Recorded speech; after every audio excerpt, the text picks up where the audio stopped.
tarde, presidente. Boa tarde, senadores, senador Girão, senador Humberto. E que alegria, de novo, estar na tribuna com o senador Confúcio presidindo. Ô, Rondônia, vou reiterar meu amor e admiração pelo senador Confúcio. Antes de eu entrar no assunto que me traz essa tribuna, quero cumprimentar os visitantes que estão na galeria. Sejam bem-vindos ao Senado Federal. Eu quero lembrar aos colegas que novembro ainda é roxo. Nós estamos no mês de conscientização sobre a prematuridade. E eu tenho na mesa 2 médicos, inclusive ex-ministro da Saúde, e sei o que você fez pela prematuridade, senador Humberto. E dizer para todos no Brasil, são 300 mil bebês que nascem prematuros no Brasil por ano. Senador Girão, o senhor que é apaixonado pela pauta, semana passada eu conheci um menininho que nasceu com 25 semanas. Essa semana eu vou conhecer uma menininha de Brasília que nasceu com 24 semanas. A fetologia está cada vez mais avançada. Os nossos médicos, os nossos especialistas na área da neonatologia, eles estão cada vez melhores. O Brasil tem conseguido manter vivos bebês prematuros extremos. Parabéns a todos os envolvidos com essa pauta. E eu quero muito agradecer tanto o colega Humberto, como o Girão, como o senador Confúcio, presidente. O Senado entregou para o Brasil uma lei extraordinária que foi a extensão da maternidade para a mãe de prematuro. Agora, a licença maternidade só começa quando a mãe sai do hospital com o bebê. Às vezes, ela fica 5, 6 meses no hospital. E agora, a licença maternidade só começa a contar a partir do momento que ela sai. É o Senado dando respostas. E quero lembrar à população brasileira que o Senado tem dado respostas em muitas áreas. Às vezes, senador Humberto, senador Confúcio, Girão, nós somos tão criticados. Cadê o Senado? O Senado não está fazendo nada. Nós estamos fazendo entregas, é que as pessoas não estão observando. E quero falar exatamente, o senador Girão, sobre o tema que te trouxe aqui à tribuna. Cadê o Senado com relação à corrupção? Nós estamos com uma CPMI funcionando, sob a liderança de um grande senador, que é o senador Carlos Viana, e que está trazendo à luz tudo que estava obscuro. E nós temos, paralelo, uma CPI do crime organizado acontecendo também nesta casa. Nós temos a Comissão de Fiscalização e Controle Financeiro, que também está investigando. Nesse exato momento, enquanto eu estou aqui na tribuna, estão reunidos os técnicos do TCU e da comissão, ali lendo documentos sobre o Correios. Eu vou descer da tribuna e vou correr ali para uma reunião com os técnicos. Nós temos uma proposta de fiscalização e controle lá na Comissão de Controle e Transparência, investigando tudo o que está acontecendo com os Correios. Então, o Senado tem dado respostas? Tem. E daqui para frente, mais respostas serão cobradas de nós. E eu subo essa tribuna hoje triste, muito triste, com o que aconteceu no final de semana com relação ao presidente Bolsonaro. Semana passada eu usei a tribuna, eu fui muito veemente, porque havia uma possibilidade do presidente Bolsonaro ser levado para a Papuda. Alguns acharam que eu fui profetisa do caos, que eu não deveria ter ido à Papuda. Eu fui porque a gente sabia que a chefe de gabinete do ministro Alexandre tinha ido lá fazer a reserva de celas para o presidente Bolsonaro. Se a gente não tivesse feito o nosso relatório para dar subsídio aos advogados de Bolsonaro, que na sexta, já reconhecendo que os recursos não serão aceitos, na sexta-feira pediram a prisão domiciliar de Bolsonaro. Nosso relatório, um relatório técnico, construído a várias mãos aqui no Senado, ajudou a defesa do presidente Bolsonaro a pedir a prisão domiciliar. E eu aguardo que a sentença do presidente seja uma prisão domiciliar, a decisão pela execução, apesar que hoje o Supremo já deu maioria dos votos pela manutenção da prisão preventiva. Uma prisão preventiva indevida, incabida, a gente sabe disso. O presidente Bolsonaro, houve aquele episódio que ele violou a tornozeleira, mas a tornozeleira foi trocada de madrugada, então não havia nenhum risco de fuga. um homem doente, e está comprovado que está doente no físico e nas emoções. Os remédios provocaram, inclusive, reações inesperadas no presidente. E a gente está entendendo aí que parece que vão mantê-lo numa prisão preventiva até o final do julgamento dos recursos, que a gente já sabe que serão rejeitados. Eu tenho subido essa tribuna inúmeras vezes para me dirigir ao judiciário.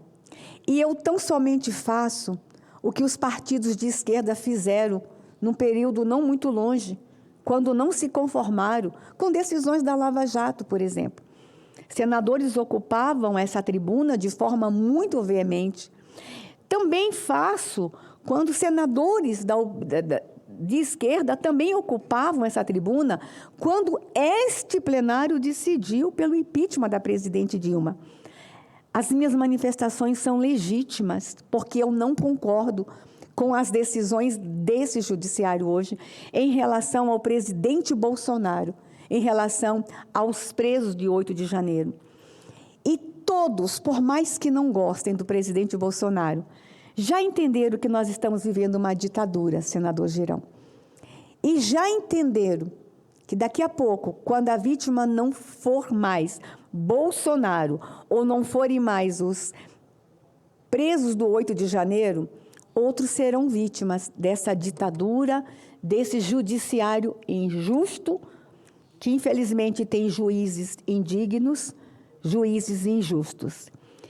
E a história vai falar sobre isso. Os próximos acontecimentos vão falar sobre isso. A prisão do presidente Bolsonaro esse final de semana foi uma prisão desnecessária. Numa semana que nós aqui no Senado vamos ter que ter muita serenidade para conduzir outros debates. E eu temo que essa prisão tenha vindo exatamente, senador Girão, para nos desviar do foco de debates muito importantes, e um deles vai ser com relação ao Banco Master. Senadores, vamos nos manter no equilíbrio e com sabedoria. E vamos ter cuidado também nas acusações com relação ao Banco Master. Algumas pessoas estão perguntando, por que vocês estão perdendo tempo se é uma questão privada, um banco privado? Não é. Infelizmente, o Banco Master, esse escândalo arrastou alguns fundos de pensões públicos. E aqui cabe a nós, senadores, entendermos o que aconteceu. Ah, mas o pessoal do Estado se corrompeu. Gente, cuidado, eu quero muito cuidado com isso. O que foi oferecido de vantagem para os fundos. Imagine, senador Girão, um banco que está em tudo que é jornal como sucesso de lucro. Aí imagina um fundo de pensão lá no município, no interior de São Paulo, alguém chegar e dizer, ó, esse banco é bom, descobriu a forma do lucro, venham para cá, eles foram. A gente vai ter uma CPI, acabei de assinar seu pedido de CPI, porque nós queremos entender quem enganou os fundos de pensões no país.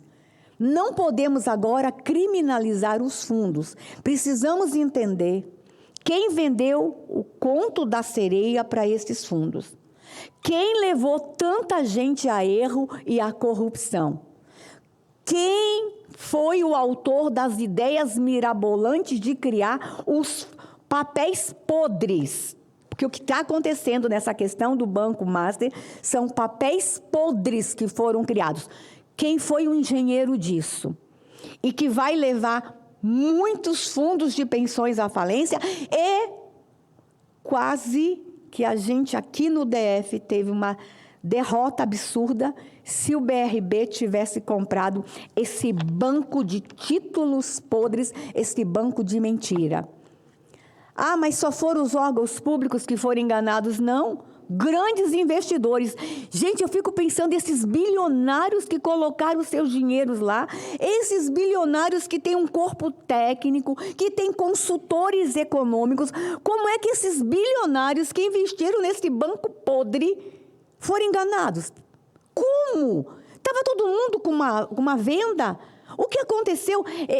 Eu sou evangélica e às vezes eu falo, enquanto estou pastora, que o diabo cega. Há um espírito de corrupção nessa nação que às vezes cega as pessoas. Como é que grandes investidores não viram que o Banco Master era um banco de mentira, era um banco podre, com dirigentes que queriam induzir um monte de gente a erro? Essa CPI, se instalada, senador Girão, vai ter que ser conduzida com muita serenidade. Quem são os advogados que estavam envolvidos nisso, que ajudaram a construir esses títulos podres? Quem são os consultores desse banco? Quem são os arquitetos de tudo isso? Porque o prejuízo já está posto. Investidores perderam, fundos de pensões estão perdendo, municípios estão perdendo, e o Estado do Amapá, o Instituto de Previdência do Amapá, investiu 100 milhões de reais nesse banco podre, nesse banco de mentira. Então, nós vamos ter que ter muita serenidade para dar as respostas que o Brasil quer. A CPI do Banco Master é possível que leve alguns nomes de gente muito próxima de todos nós. E nós vamos ter que ter a serenidade de separar o joio do trigo, mas de investigar. Senador Girão, e não é só a questão do escândalo do Banco Master. Outras situações aqui, essa semana, o Senado seria palco de grandes esclarecimentos, como a CPMI do INSS, e que foi cancelada hoje por causa de mais um habeas corpus. Então, eu acho que o nosso maior desafio agora vai ser entender todos os esquemas de corrupção, que, infelizmente, todas as vezes que a gente fala de corrupção no Brasil, o judiciário está envolvido. Eu espero que o Brasil não esqueça que nós estamos investigando também, está tendo uma investigação no Brasil sobre a venda de sentenças no STJ. E está pegando muita gente. Então, assim, é um judiciário ideológico, um judiciário, infelizmente, com uma tendência muito, muito ideológica, mas também com alguns elementos lá dentro ligados a projetos e processos de corrupção. Nós teremos que ter um foco essa semana, que nós, senadores, apesar das nossas diferenças políticas, estamos todos com muita vontade de subir na tribuna, gritar e berrar essa semana. Mas essa semana nós teremos que ter um foco. O que foi que aconteceu com o Banco Master? A gente tem a prisão de Bolsonaro para continuar acompanhando e, claro, senador Girão, a luta pela anistia. Nós, conservadores, vamos continuar gritando e pedindo anistia. Às vezes eu entendo que o presidente das duas casas estava esperando o melhor momento para a gente pautar a anistia. Este é o melhor momento. Estamos às vésperas do Natal. Nós vamos condenar aquele povo inocente a passar mais um Natal no cárcere. Nós vamos terminar este ano, na véspera de ano eleitoral, sem decidir a questão da anistia. O Congresso Nacional terá que ser muito maduro e esse Senado terá que ser muito maduro. E a pauta da anistia, ela é legítima, oportuna e necessária. Fui ministra de Direitos Humanos. Analisei mais de 13 mil pedidos de anistia. Essa é uma pauta que eu estudo há muitos anos.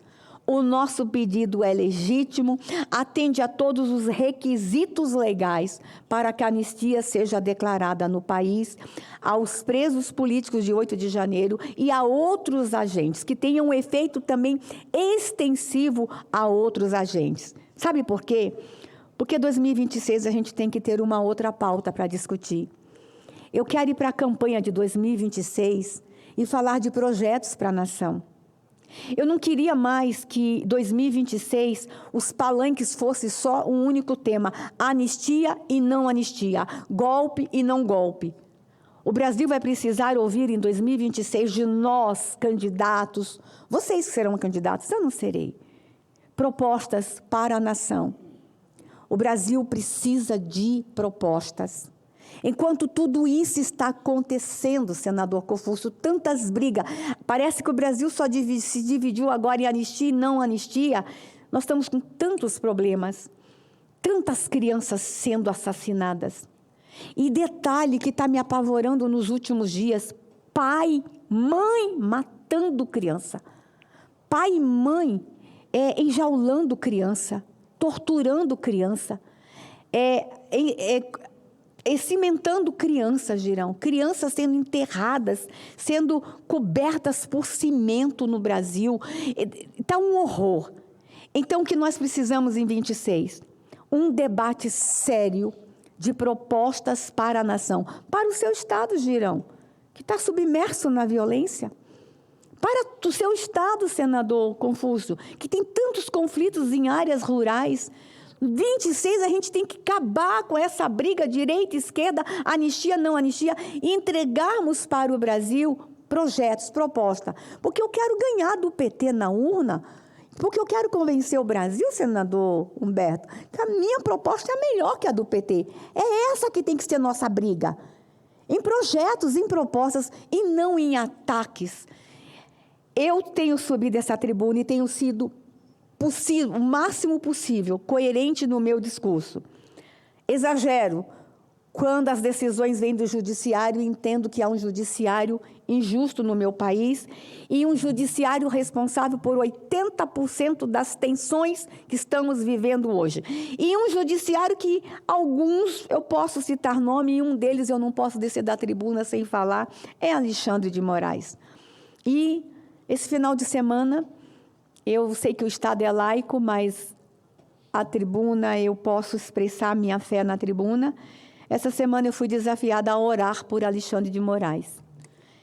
E por 2 vezes eu perguntei, Deus, é isso mesmo que o Senhor quer de mim? Pede para outro. Acreditam que eu me ajoelhei e orei por Alexandre de Moraes? Para que aquele coração seja convertido, para que ele tenha um pouco de piedade em suas decisões injustas que estão provocando tantas tensões no Brasil. E aqui eu encerro as minhas palavras, presidente Confúcio, desejando que tenhamos uma semana de equilíbrio. Se eu precisar subir na tribuna brava com Alexandre, vou subir, vou chegar em casa, vou pedir perdão a Deus e vou continuar orando por ele. Mas tenho essa legitimidade como senadora. Mas não posso deixar de chamar a atenção dos colegas. Nós temos temas extremamente importantes essa semana para discutir. E acho que o tema guarda-chuva vai ser o Banco Master, porque é possível que a gente chegue lá no judiciário, nesse judiciário que está causando tanta tensão no país. Que Deus abençoe meu presidente Bolsonaro. Já fiz as minhas manifestações em vídeos do final de semana sobre esta prisão. Que Deus abençoe a família Bolsonaro. Que Deus abençoe o Brasil. Que Deus dê sabedoria a Hugo Mota, a Davi Alcolumbre. Que Deus nos dê a serenidade necessária, senador Humberto, mesmo a gente estando em lados diversos, mas que a gente possa dar respostas que o Brasil quer agora. Chega de briga e de tensão. E que Deus dê juízo ao ministro Alexandre de Moraes. Obrigada, presidente. Isso. Parabéns, senadora Damares Alves. Vamos em frente. Agora é o senador Humberto Costa, do PT do Estado de Pernambuco, pelo tempo de 20 minutos.